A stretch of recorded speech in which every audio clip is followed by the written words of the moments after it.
It is the clarion call of every passionate young preacher that's ever existed. Brother White, I'm called. And if I'm called, then how long will it be before I get to take off?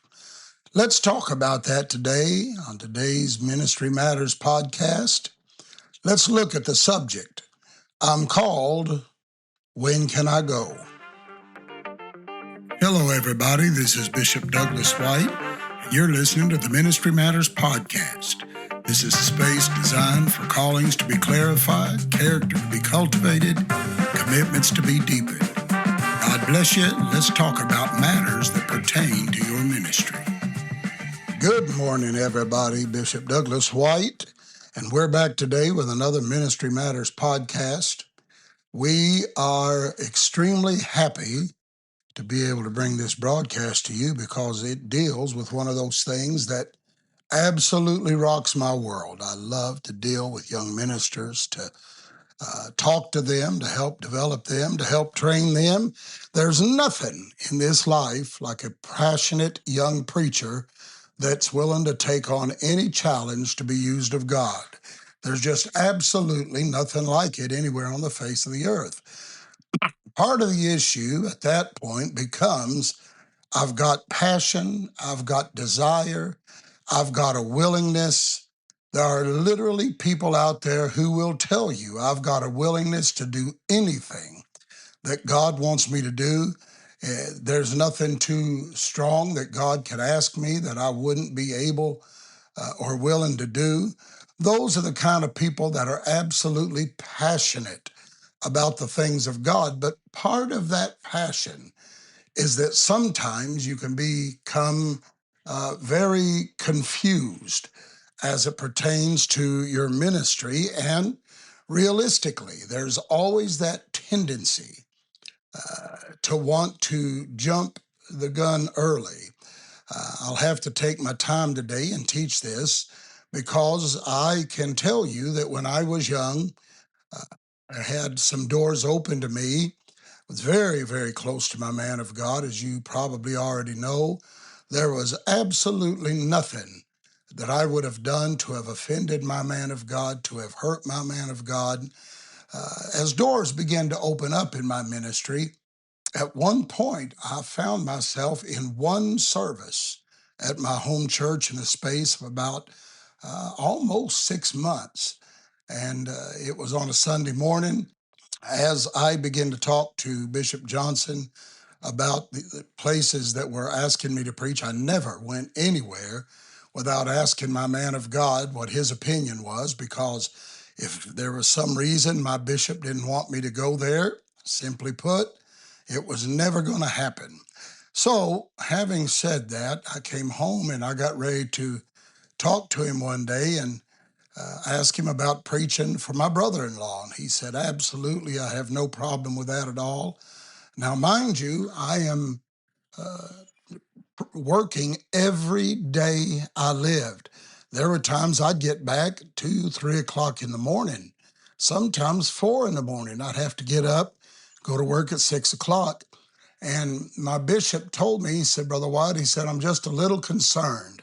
Well, if my man of God told me he was concerned about me, that was red flags as far as I was concerned. So I said, Bishop, what are you concerned about? And he said, I'm worried that because you're tasting a little bit of success, the Lord's using you. I'm afraid because of the people you're connected to that you're going to want to jump out early. You're going to want to leave before God's ready for you to leave.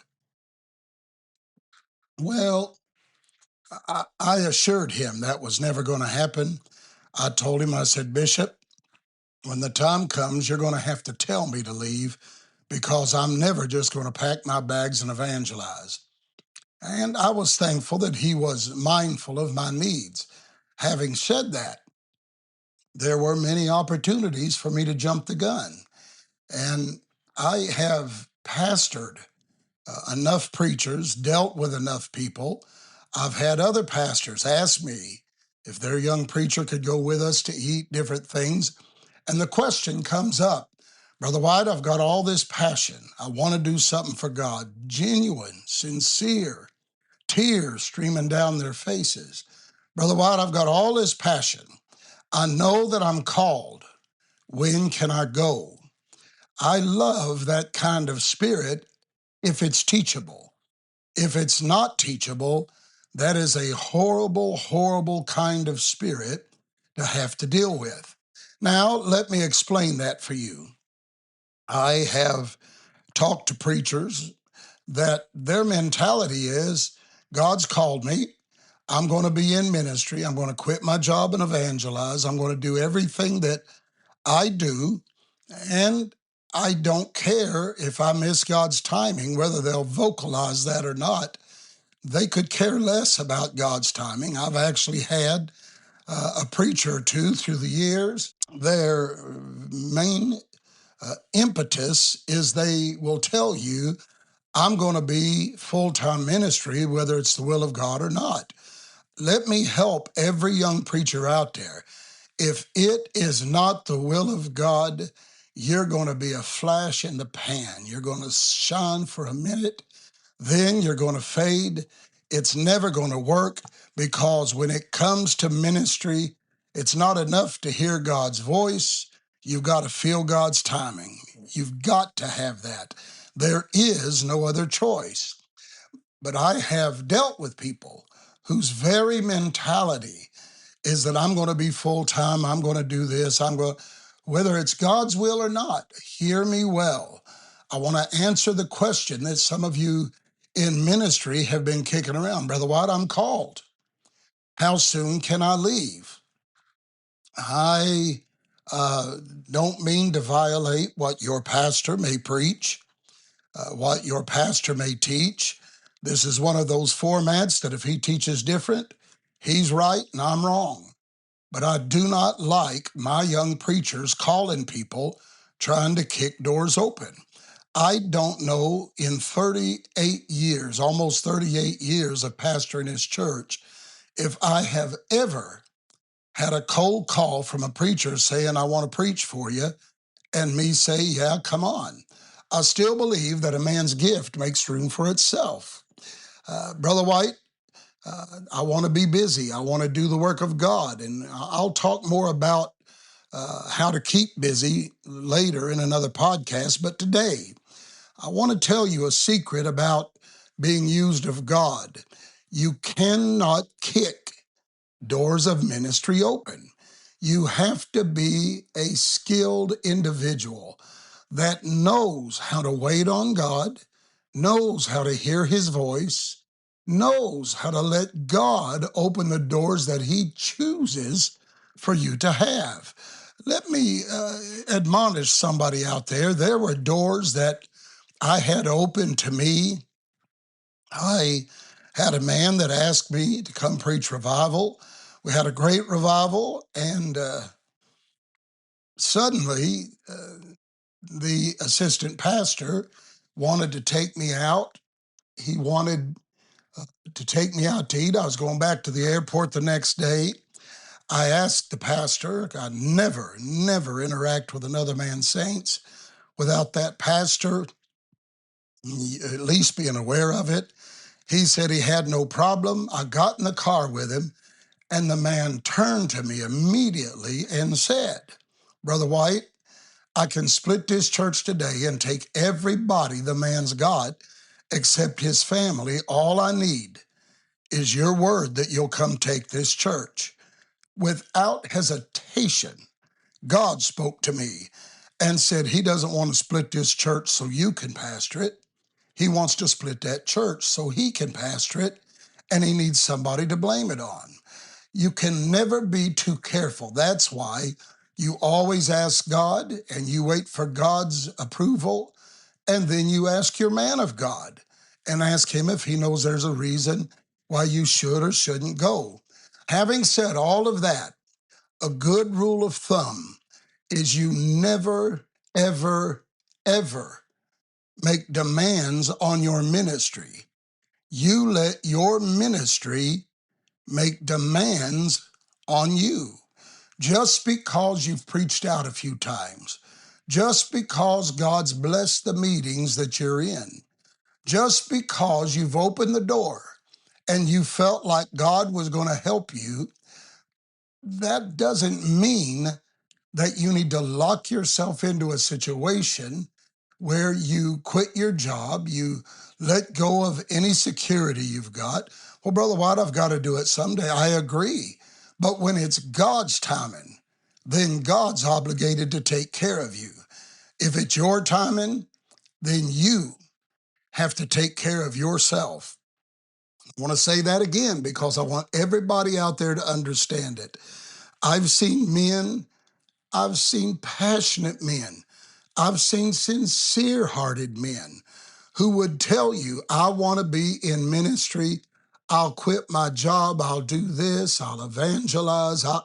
That is not the way it's done. Somewhere along the line, you let God make the demands on your ministry and not you. If your friend tells you you're great, you need to evangelize, put that in your pocket. Thank God that somebody's got confidence in you. If your ego tells you you're the best thing since peanut butter and that you would tear the evangelistic field up, well, you probably need to pray over some of that arrogance. But just put it in your pocket and wait for the right time. But if your man of God finally comes to you and tells you, okay, I feel like it's the right time. Let me tell you a secret. I never did go to my man of God and tell him that I felt like it was time for me to evangelize full time, even though I had been home one time in a 6-month period at my home church, working every day, getting home, sleeping 2 hours, getting up, driving again 3 hours each way. Well, please understand today, nobody's trying to hold your ministry back. Nobody's trying to stop your ministry. But I was faithful at what I was doing. God was honoring what I was doing.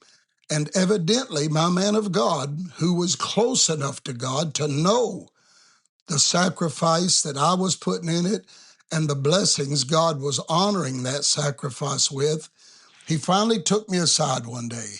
And Bishop Robert Johnson, my man of God, said, son, I want you to really pray for something. This day, he wasn't concerned. He was sobbing like a baby. He said, I really want you to pray. I love you in the church here. I love knowing you're safe. But he said, I really want you to pray about going full time as an evangelist. I did. I prayed. I felt God sanction it. God honored it. I took off, evangelized 8 years. My average revival was averaging at that time 8 to 10 weeks. God blessed my ministry. I was booked up well ahead of time. That was another prerequisite my bishop gave me. He said, I don't want you leaving this church till you have at least, I think it was 4 months of revivals locked up. I never made one solid to this day. I have never called one individual and said, I'd like to know if I could come preach for you. That's simply not the way I believe it's to be done. A man's gift, and we'll talk about that again in another podcast, a man's gift will make room for itself. But within 2-3 weeks, my calendar was filled for 5-6 months, I think it was. We went on. When I came off the field, I was booked up for over a year to the point that I had to quit setting dates and just put them in a list. Brother White, I want to do that. I did too. Brother White, I want to be busy in the kingdom like that. I did too. But the difference is I did not make demands on my ministry. And by demands on my ministry, I never made the mistake of saying, well, if God don't open the door in the next 5 months, I'm out of here. I was there until God said I was to go somewhere else. There was nothing else in this life that remotely mattered to me but being in the will of God. Now listen very carefully. whether you're male, female, you're the minister, you're the minister's wife. I love preaching. I love being neck deep in the work of God. If you know anything about Brother White, you know that I love working for God. But as much and more than I love working for God, I love being in the will of God, because I can call myself working for God and completely miss God's timing and God's favor. But if I'm in the will of God, everything is going to be all right. God bless you. I want to tell somebody again today, don't make demands on your ministry. Well, God's got a month. If he don't do it in a month, I'm going to do something. No, no, no. Be patient. Love God and listen to your man of God. You don't make demands on your ministry. You operate in your ministry as God opens the door, and let that ministry make demands on you. God bless you. I love you. This has been Bishop Douglas White. You've been listening to the Ministry Matters podcast, and we'll talk to you next time.